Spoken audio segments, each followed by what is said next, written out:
David Chen had everything most people dream of.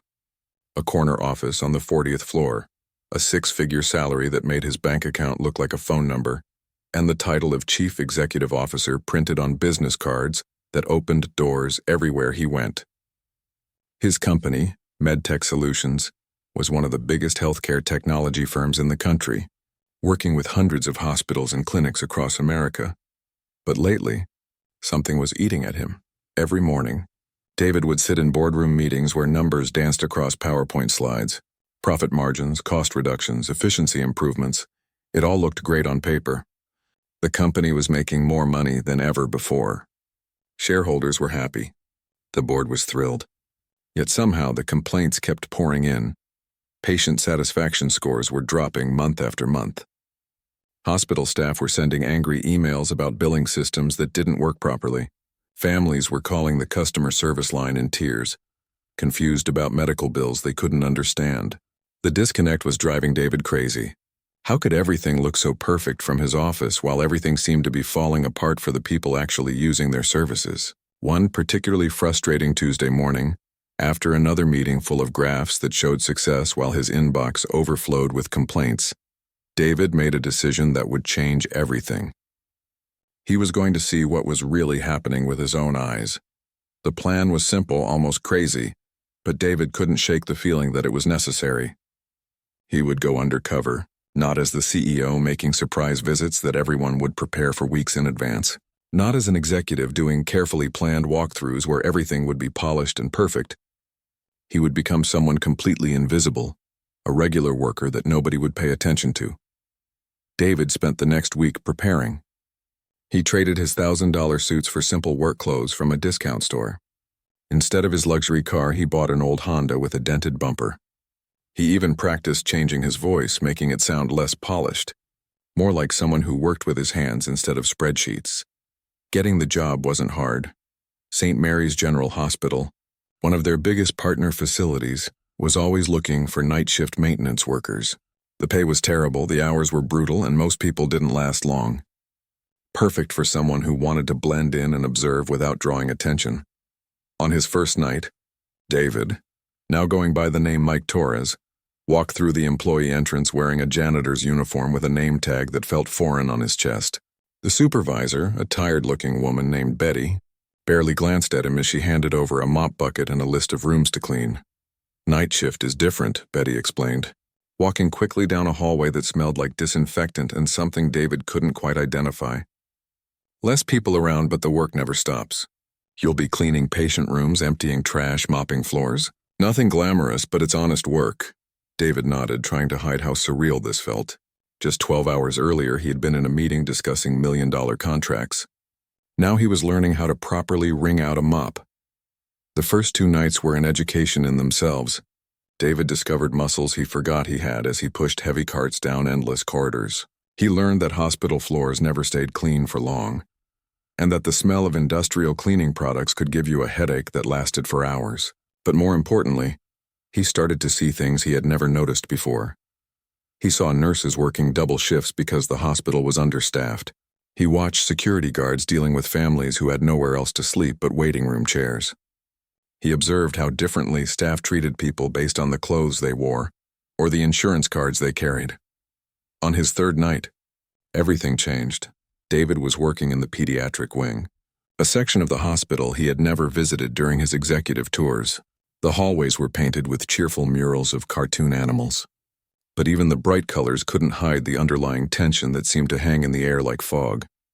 It was nearly midnight when he heard the sound. Soft crying coming from one of the patient rooms. David paused, unsure if he should investigate. The room was supposed to be empty according to his cleaning list, but the door was slightly open, and the sound was unmistakable.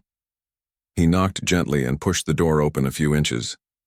"Hello, is everything okay in here?" The crying stopped immediately. David stepped inside and saw a young woman sitting in the chair beside an empty hospital bed. She looked to be in her late 20s, with long dark hair pulled back in a ponytail and clothes that had seen better days. Her eyes were red and puffy, and she was clutching a stack of papers in her hands like they might disappear if she let go. "I'm sorry," she said quickly, starting to stand up. "I know I'm not supposed to be here. I just needed a quiet place to think. No, it's okay, David said, setting down his mop bucket. Something about her voice, the way it shook with exhaustion and worry, made him want to help. I'm just Mike, the night janitor. You're not bothering anyone. The woman looked at him for a moment, as if trying to decide whether to trust him. Finally, she sank back into the chair. I'm Carmen, she said. I work as a nanny for some families in the area. My little boy, he was here last week for surgery. David noticed how she held the papers tighter when she mentioned her son. Is he okay now? Carmen's face crumpled and fresh tears started flowing. He's home, thank God, but this... She held up the papers and David could see they were hospital bills. I don't know what I'm going to do. Without really thinking about it, David pulled up another chair and sat down. In his real life, he would have had assistants handling this kind of problem, lawyers and accountants to make difficult situations disappear with phone calls and checks. But right now, he was just Mike the janitor, and all he could offer was someone to listen. Want to talk about it? He asked gently. Carmen looked at him again, and something in his voice must have convinced her that he genuinely cared. The whole story came pouring out. Her 4-year-old son, Tommy, had been born with a heart condition that required constant monitoring and occasional surgeries. Last week, he had been rushed to the emergency room when his condition suddenly worsened.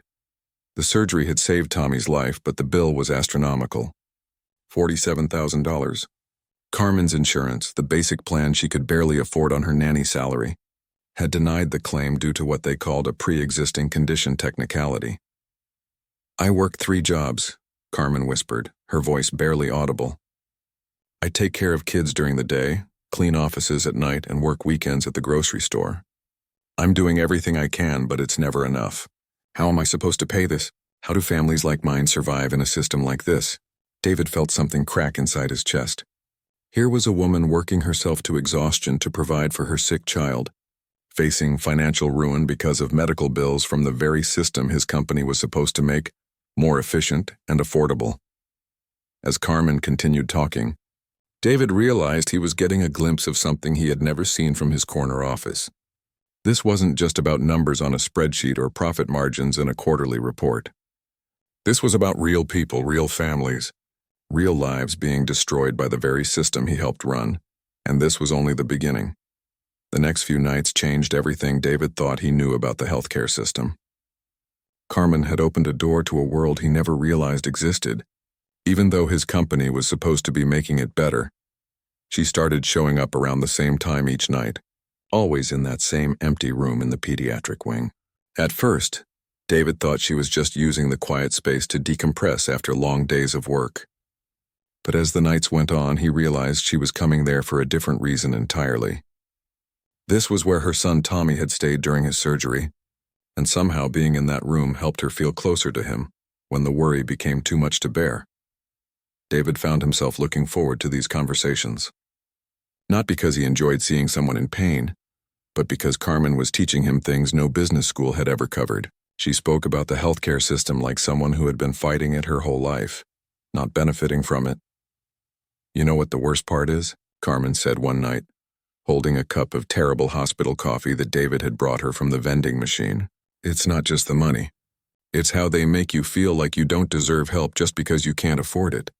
She told him about the day Tommy had his surgery, how the staff treated her differently once they saw her insurance card, how the financial counselor spoke to her like she was trying to cheat the system instead of save her child's life, how the billing department made her wait for hours in uncomfortable plastic chairs while people with better insurance got immediate attention.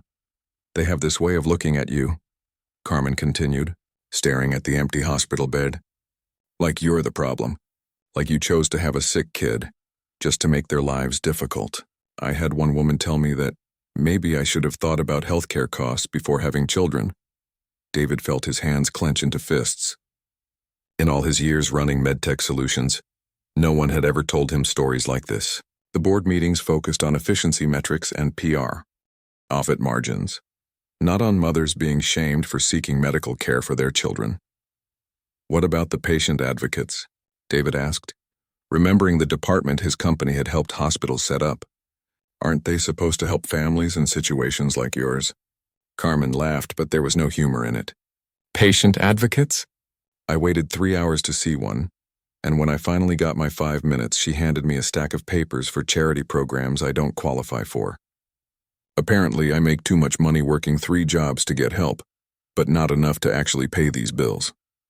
This hit David like a punch to the stomach. His company had designed those charity program algorithms. They were supposed to help families exactly like Carmen's, but somehow the system was failing the very people it was meant to serve. Over the following nights, Carmen painted a picture of a healthcare system that looked nothing like the success story David thought he was running. She told him about other families she had met in waiting rooms and support groups, single mothers choosing between rent and prescription medications, elderly people rationing insulin because they couldn't afford their full doses, families declaring bankruptcy not because they were irresponsible, but because someone they loved got sick.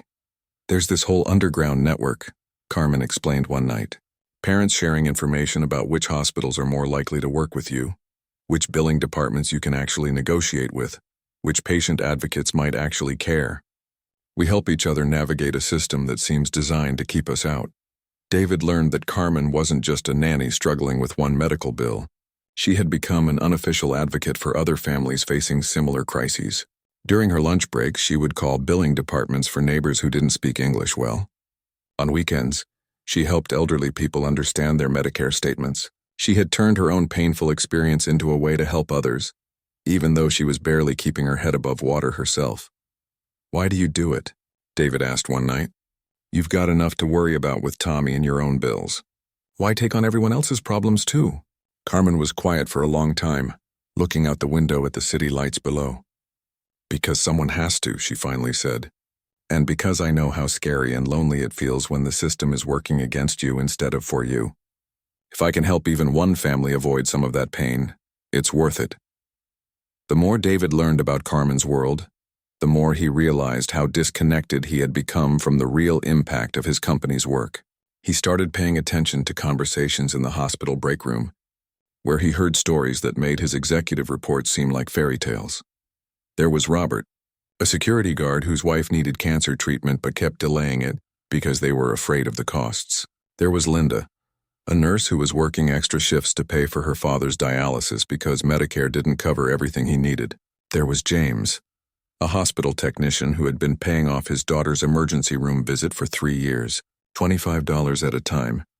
These weren't irresponsible people looking for handouts. They were hardworking individuals who played by all the rules, but the rules seemed designed to work against them. David began to see the healthcare system through their eyes, and what he saw terrified him.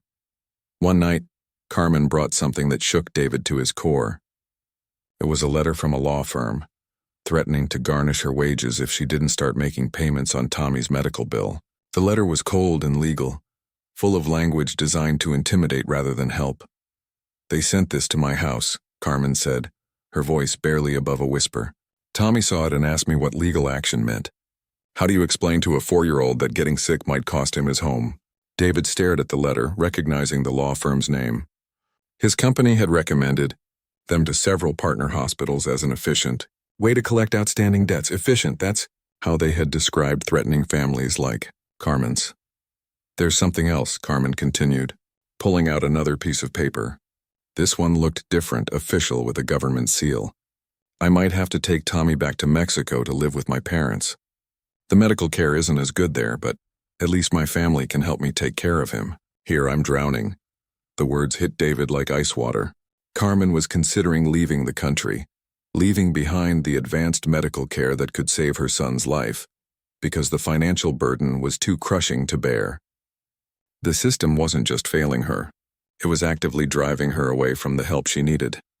"When would you go?" David asked, though he wasn't sure he wanted to know the answer. "If I can't figure something out in the next month, I don't have a choice," Carmen said. "My lease is up and I can't afford to renew it.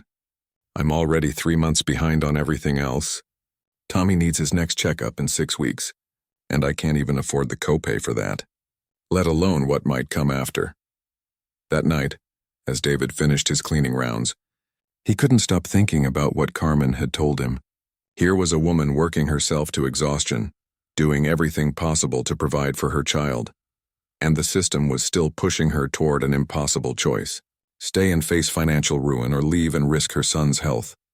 David realized that somewhere along the way, Healthcare had stopped being about helping people get better and had become about making money from people who were already suffering. And he, sitting in his corner office making decisions about efficiency and profit margins, had been part of the problem without even knowing it. But now he knew. And he couldn't unknow it. The question was, what was he going to do about it? David couldn't sleep. Even after his long night shifts at the hospital, he would lie awake thinking about Carmen's story and all the others he was hearing. The comfortable bed in his expensive apartment felt wrong somehow, knowing that families were losing their homes over medical bills that his company's systems had helped create. So he started digging deeper. During his cleaning rounds, David began paying attention to things he had never noticed before. He started arriving at work earlier and staying later, not because he was dedicated to mopping floors, but because he was determined to understand how the system really worked from the inside. The billing department was on the 3rd floor, a maze of cubicles where people spent their days chasing down payments from patients. David volunteered to empty their trash cans and clean their offices, giving him a front-row seat to conversations that made his stomach turn. This lady called crying about her husband's cancer treatment. He heard one billing specialist tell another during their lunch break. Says they can't afford the payment plan we offered. I told her we could extend it from 12 months to 18, but that's the best we can do. Did you run her through the hardship program? The other woman asked. Are you kidding? She owns a house. Doesn't matter that it's worth less than what they owe on it, or that they haven't been able to work since he got sick. The computer says no hardship assistance if you own property. David felt sick. The hardship program algorithms his company had designed were supposed to help families in exactly this situation. But somehow, owning a house, even one that was financially underwater, disqualified people from getting help when they needed it most. As the nights went on, David discovered that Carmen's experience wasn't unusual. It was the norm. He watched billing clerks spend hours on the phone with families, not trying to find solutions but following scripts designed to collect money as quickly as possible. The patient advocacy program he had been so proud of turned out to be understaffed and overwhelmed, with advocates handling hundreds of cases at once. One night, while cleaning the administrative offices, David overheard a conversation that made everything click into place. Two managers were discussing monthly targets and their words sent chills down his spine. We're still not hitting our collection goals, one manager said, shuffling through papers on his desk. Corporate wants to see a 15% increase in payment recovery this quarter. What about extending more payment plans? The other suggested. Payment plans don't count toward the collection target unless they're paid in full. Corporate prefers quick settlements even if they're for less money. Better to get $5,000 today than $10,000 over 2 years. David realized with horror what this meant. The system was set up to pressure families into desperate financial decisions, rather than work with them to find sustainable solutions. It was better for the hospital's quarterly numbers to force someone into bankruptcy for a quick settlement than to help them pay their bills over time. But the worst discovery came when David started paying attention to the insurance approval process. His company had designed software that was supposed to streamline insurance claims and reduce errors. What he found was exactly the opposite. During his cleaning rounds in the insurance department, David noticed that certain types of claims were automatically flagged for additional review. When he looked closer at the patterns, he realized these weren't random checks. The system was programmed to flag claims from patients with certain zip codes, certain types of insurance, or certain medical conditions. These flagged claims would sit in review queues for weeks or months, during which time patients would receive letters about unpaid bills even though their insurance claims were still being processed. Many patients, not understanding the system, would panic and start making payments out of their own pockets rather than wait for the insurance review to complete. David watched one insurance processor explain this to a new employee. The computer flags these automatically. We're supposed to review them within 30 days, but we're so backlogged that it usually takes 60 to 90 days. By then, a lot of patients have already started paying, so it's less work for us. But what if their insurance would have covered it? The new employee asked. Then we process the claim and send them a refund check. Eventually. But most people don't follow up. So the hospital keeps the money either way. David felt like he was going to be sick. This wasn't just inefficiency or oversight. This was a systematic way of making money from people's confusion and fear about medical bills. His company's software wasn't streamlining the process. It was making it deliberately complicated to extract money from vulnerable families. The breaking point came during a Thursday night shift. David was cleaning near the billing department when he heard a familiar voice on the phone. It was Carmen calling about Tommy's bill. "I understand you need payment," Carmen was saying, her voice strained with exhaustion. "But I'm already working 3 jobs. I can pay $50 a month, but that's all I can manage right now." David could only hear Carmen's side of the conversation, but he could tell from her responses that it wasn't going well. "No, I can't get a loan. My credit is already ruined from medical bills. No, I don't have family who can help. They're barely getting by themselves. Please, I'm trying to work with you here." There was a long pause, and David could see Carmen through the glass partition, holding her head in her hands. "Legal action? You're going to sue me for trying to keep my son alive?" Her voice broke. "Fine, do what you have to do, but I can't give you money I don't have." David watched Carmen hang up the phone and sit there for a moment staring at nothing. Then she put her face in her hands and started crying. Not the quiet tears he had seen before, but deep, desperate sobs that seemed to come from somewhere he couldn't imagine. That same week, David attended a board meeting in his real life as CEO of MedTech Solutions. The contrast was jarring. While Carmen was being threatened with legal action for trying to pay $50 a month toward her son's medical bill, David sat in a conference room where executives celebrated record profits and discussed bonuses. "Our hospital partnership. Revenue is up 23% this quarter," the chief financial officer announced proudly. "The new billing optimization software has really improved collection rates." David listened to the applause around the table and felt like he was living in 2 different worlds. In one world, he was Mike the janitor, watching families get crushed by medical debt. In the other, he was David the CEO, being congratulated for creating the systems that were doing the crushing. "The beauty of the system," the CFO continued, "is that it identifies collection opportunities that human staff might miss. Patients who have assets but claim they can't pay, insurance claims that can be processed more aggressively, demographics that indicate higher collection potential." David realized with crystal clarity that the collection opportunities were families like Carmen's. The assets were homes that people might lose to pay medical bills. The demographics were zip codes where people worked multiple jobs but still couldn't afford health care. His company wasn't just enabling the system, they were perfecting it, making it more efficient at extracting money from desperate families. And he had been leading the charge, thinking he was improving healthcare when he was actually making it worse for the people who needed it most. That night, David made a decision that would change everything. He couldn't keep living in both worlds, pretending that the numbers on his quarterly reports didn't represent real families facing impossible choices. He couldn't keep being the CEO who celebrated increased profits while being the janitor who watched those same profits destroy lives. Something had to give. And David knew exactly what it was going to be. David couldn't take it anymore. For weeks he had been living 2 lives, CEO by day, janitor by night, watching the same system from completely opposite sides. But after hearing Carmen's phone call with the billing department, something inside him snapped. He couldn't stand by and watch her suffer when he had the power to change everything. The next night, David arrived at his janitor shift with a plan that terrified and excited him in equal measure. He was going to tell Carmen the truth about who he really was. But first he needed to find her. She wasn't in her usual room in the pediatric wing.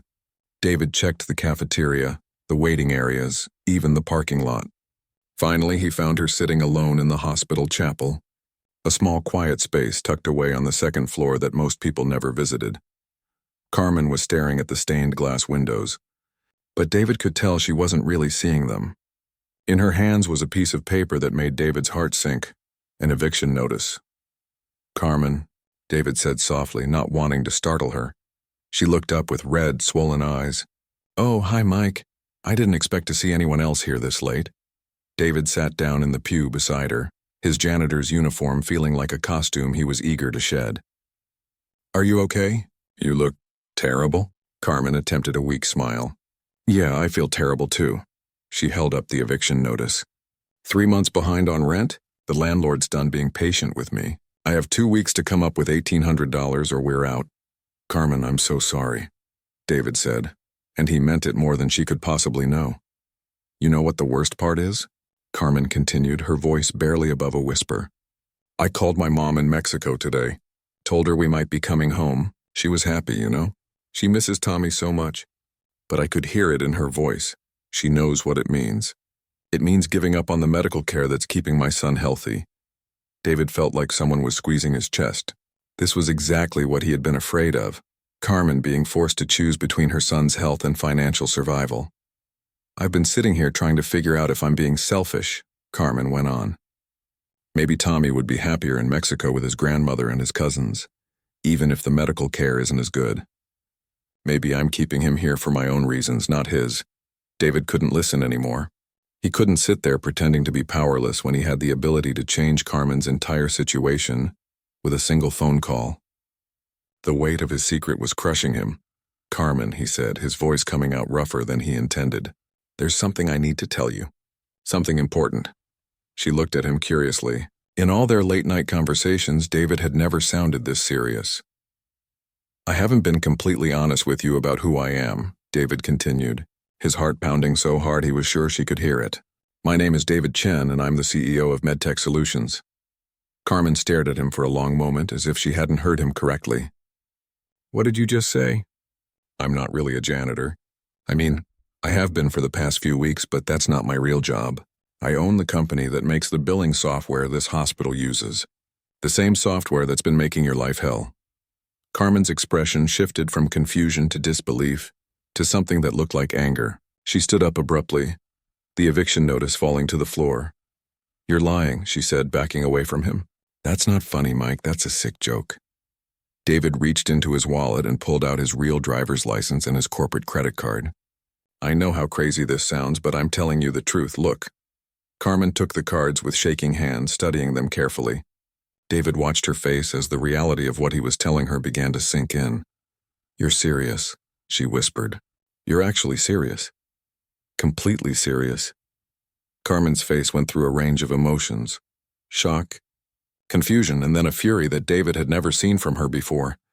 You've been lying to me this entire time? Her voice was getting louder, echoing in the small chapel. I've been pouring my heart out to you, telling you about my son, about our problems, and you've been what? Gathering information? Is this some kind of sick research project for you? No, Carmen, it's not like that at all, David said, standing up and trying to reach for her, but she stepped back. Don't touch me. Don't you dare touch me. Carmen's eyes were blazing. Do you have any idea what you've put me through? What your company has put my family through? And you've been sitting there listening to it all, pretending to care? I do care, David said desperately. That's why I'm telling you the truth now. That's why I went undercover in the first place. I knew something was wrong with the system, but I didn't understand how wrong until I met you. How convenient, Carmen snapped. The rich CEO develops a conscience after watching the poor people suffer up close. What's next? You're going to write a book about your inspiring journey. David felt like he had been slapped. But he also understood why Carmen was so angry. From her perspective, he had been deceiving her for weeks while she trusted him with her deepest fears and struggles. I know you have every right to be furious with me, David said quietly, but please let me explain why I did this. And more importantly, let me help you. Help me? Carmen laughed bitterly. Like your company has been helping me? Like your billing system has been helping my family? I can make Tommy's bill disappear, David said. Tonight. I can call the hospital right now and have the entire debt forgiven. I can set up a fund to pay for all his future medical care. I can make sure you never have to worry about medical bills again. Carmen stared at him, and for a moment David thought she might be considering his offer. Then her expression hardened. And what do you want in return? She asked. My silence? My gratitude? A feel-good story you can tell at your board meetings about how you saved the poor Mexican family? I don't want anything in return, David said. I just want to fix the damage my company has caused to your family. It's not just my family, Carmen said, her voice breaking. It's thousands of families, tens of thousands. How many other people like me are out there right now, choosing between medicine and food, between medical care and keeping their homes? How many other children might not get the care they need because your systems make it too expensive or too complicated? David had no answer for that because he was beginning to understand that Carmen was right. Her situation wasn't unique. It was the inevitable result of systems he had helped create and perfect. "You want to help me," Carmen continued. "Then help all of them. Don't just fix my problem and call it a day. Fix the problem." They stood there in silence for what felt like hours but was probably only minutes. Finally, Carmen picked up her eviction notice from the floor. "I need time to think about this," she said, not looking at him. "I need to figure out if I can trust anything you've told me, or if this is just another way the system is trying to use me." She walked toward the chapel door, then stopped and turned back. "For what it's worth," she said quietly, "the Mike I thought I knew, the janitor who listened to me cry and brought me terrible coffee and actually seemed to care about my son, that person gave me something I'd almost forgotten, hope. I really hope that person was real, and not just another lie." Then she was gone, leaving David alone in the chapel with the weight of everything he had done, everything he had failed to do, and everything he still needed to make right. David didn't sleep that night. He sat in his apartment staring at the city lights, replaying every word of his conversation with Carmen. Her challenge echoed in his mind. Fix the problem. Not just her problem. The whole system. By morning, David had made the biggest decision of his career. The first thing he did was call the hospital's billing director. Within an hour, Tommy's entire medical debt had been erased from the system. David didn't stop there. He established a medical fund that would cover any future treatment Tommy might need, including regular checkups, medications, and emergency care. But that was just the beginning. David spent the next 3 days preparing for what would be the most important board meeting of his life. He gathered every piece of information he had learned during his undercover experience. Stories from Carmen and the other hospital workers. Data about how the billing systems actually worked versus how they were supposed to work. Examples of families being driven into bankruptcy by the very programs that were meant to help them. When David walked into that boardroom, he wasn't the same CEO who had left 3 weeks earlier. He carried with him the voices of every family whose life had been made harder by systems he had helped create. "We need to talk about what our company is really doing," David announced to his surprised board members, "and we need to make some major changes." The presentation that followed was unlike anything the board had ever heard. David showed them the real human cost of their efficient billing systems. He told them about Carmen, about Robert the security guard, about Linda the nurse. He explained how their software was designed in ways that hurt the very people hospitals were supposed to help. The room was silent when David finished. Finally, the chairman of the board spoke up. "David, these are touching stories, but we have shareholders to consider. Our profits are at an all-time high. Why would we want to change systems that are working so well?" "Because they're not working," David replied firmly. "They're breaking families apart. They're forcing sick people to choose between medical care and keeping their homes. That's not success, that's a moral failure." It wasn't an easy fight. Some board members pushed back hard, worried about profits and shareholder value, but David had something he hadn't had before. The unshakable conviction that came from seeing the system through the eyes of the people it was supposed to serve. Over the following months, David led the most comprehensive overhaul in his company's history. They redesigned their billing software to prioritize patient support over debt collection. They created new programs that automatically enrolled qualifying families in financial assistance instead of making them jump through hoops to prove they deserved help. But David knew that changing software wasn't enough. The real transformation had to be cultural. He started by hiring Carmen. It took some convincing. When David first offered her a position as patient advocate director, Carmen was suspicious. She thought it might be a publicity stunt or a way to buy her silence. But David was persistent, and eventually Carmen agreed to visit the company headquarters. "I don't want a fancy title and a desk where I shuffle papers," Carmen told David during that first meeting. "If you're serious about change, then I want real power to help families like mine." "That's exactly what I'm offering," David replied. "I want you to build a program that actually works for people in your situation. I want you to have the authority to override billing decisions when families are being treated unfairly. I want you to train our staff to see patients as people, not profit opportunities."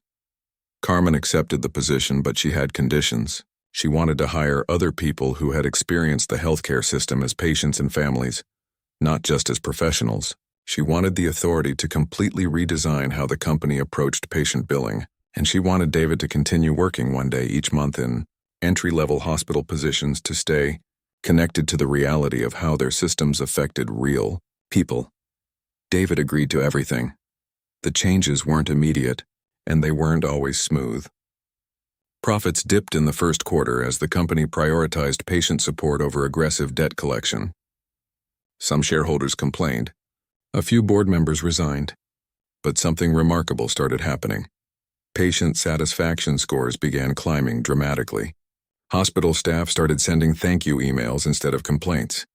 Families began sharing stories about how the new billing system had helped them navigate medical expenses without losing their homes or going into debt.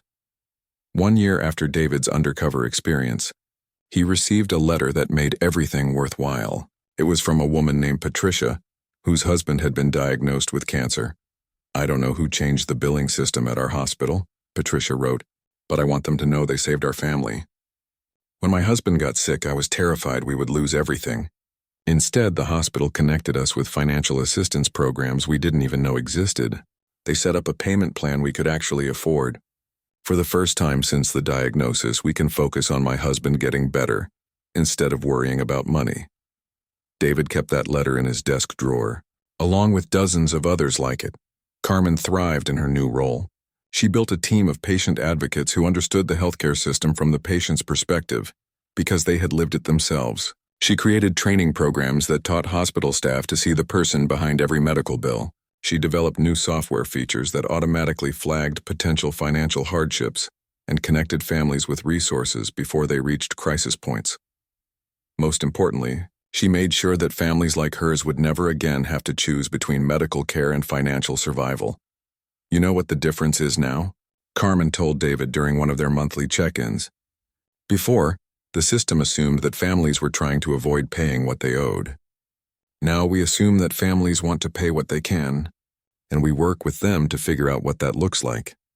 David continued his monthly shifts at various hospitals, sometimes as a janitor, sometimes as a volunteer, sometimes helping in the cafeteria. He never told anyone who he really was during these shifts. It kept him grounded and reminded him why the changes mattered. 2 years after his undercover experience, David was invited to speak at a national healthcare conference.